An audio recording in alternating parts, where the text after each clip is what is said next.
No outro vídeo eu falei sobre a falta de representatividade amarela e hoje eu quero falar um pouco sobre a importância da representatividade e sobre como ela impactou a minha vida, especialmente ali a minha fase de infância e adolescência. Bom, como eu falei no outro vídeo, eu nunca me vi muito representada. Como eu não me via representada, sempre teve um sentimento, uma sensação de que eu era meio estranha, eu não me encaixava na sociedade de maneira geral.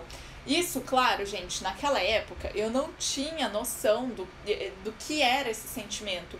Hoje eu consigo entender, mas naquela época era um sentimento muito estranho, de que eu olhava assim para as pessoas e falava, gente, eu sou muito diferente das outras pessoas, principalmente pelos meus traços, né, que são de descendência japonesa. O nariz mais baixo, o rosto mais redondo, os olhos, que são super característicos do nosso fenótipo, e o corpo de maneira geral. Eu até já gravei um vídeo aqui no Instagram em que eu falo sobre a aceitação do próprio corpo, sobre amar o próprio corpo. E tudo isso tem também muita relação com a representatividade amarela. Então, nesse cenário todo, eu me achava super estranha, uma pessoa muito diferente das outras, e eu tentava me encaixar, então, em padrões que eu via, que eu tinha acesso ali na mídia, que eram pessoas brancas, do olho claro e loiras. Tanto que os meus desenhos de quando eu era criança, a maioria dos bonequinhos, das bonequinhas que eu desenhava, eram assim. Além das minhas bonecas, né, gente, óbvio. Ou quando a gente ia brincar, sabe, de mamãe e filhinho, ou princesas. Quando a gente ia brincar de princesas, eu sempre queria ser a Cinderela, a Bela Adormecida. Mas eu não sou loira, não tenho olho claro. Então eu sempre era a Branca de Neve.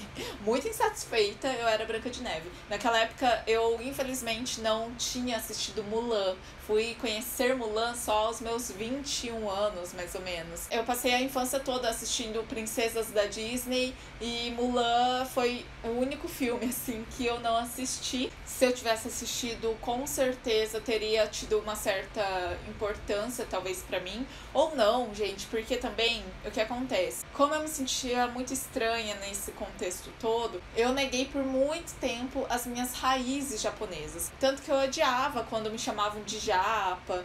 Eu ainda não gosto, né? Já fiz um vídeo sobre isso aqui no Instagram, no Reels. Mas naquela época eu não gostava de ser chamada de japa, não por entender que a pessoa tava me rotulando, que essa era uma maneira de rotular, né, os asiáticos, mas porque eu não me via como descendente de japoneses. É muito triste falar isso, gente, mas eu realmente não gostava, não tinha orgulho, assim, da minha descendência, sabe?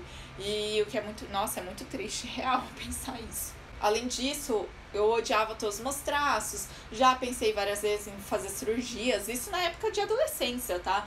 Principalmente os olhos, né? Tem uma cirurgia, esqueci o nome agora, mas existe uma cirurgia para ocidentalizar os olhos, sim, ocidentalizar os olhos, que cria a dobrinha na pálpebra e quando feita para objetivos estéticos é para realmente o olho ficar mais parecido com o olho ocidental, porque o olho asiático não tem essa dobrinha na pálpebra. Além disso, gente, teve uma época que eu queria muito fazer uma cirurgia no nariz para levantar o nariz, porque o meu nariz é achatado. E esse também é um traço de quem tem ascendência japonesa. Então eu tinha muito uma pira de fazer uma cirurgia para levantar, colocar um osso, sei lá, porque meu osso é baixinho. Além da bichectomia também, né, pra tirar um pouco a bochecha e afinar um pouco o rosto. Gente, todos esses procedimentos estéticos eu já pensei em fazer, principalmente ali na fase da minha adolescência, em que eu queria me encaixar em um padrão, em que eu não aceitava os meus traços. E tudo isso vem do quê? Da falta de representatividade, gente. Como eu não me via representada, eu me sentia realmente uma pessoa estranha, uma pessoa diferente das outras, uma pessoa exótica, e muitas vezes, ainda hoje, nós, amarelos, somos tratados dessa forma, como estrangeiros, né? Mas não só estrangeiros, mas como pessoas que não são normais, como pessoas exóticas.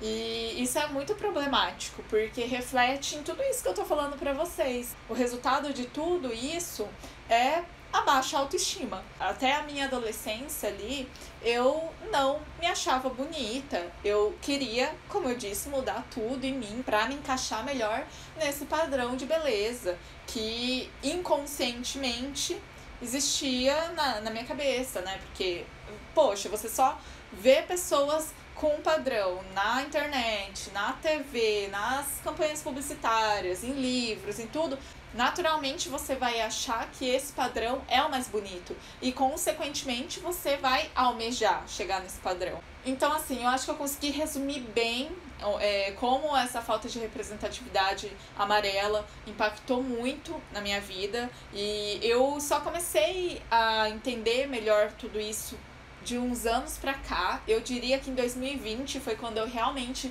consegui entender muito melhor, porque até antes eu sentia uns certos incômodos, mas eu não entendia muito bem tudo isso. E em 2020, lendo, estudando e tendo acesso, consumindo conteúdos de pessoas amarelas, eu consegui entender. Mas eu acho que o meu processo de aceitação vem de um pouco antes, assim.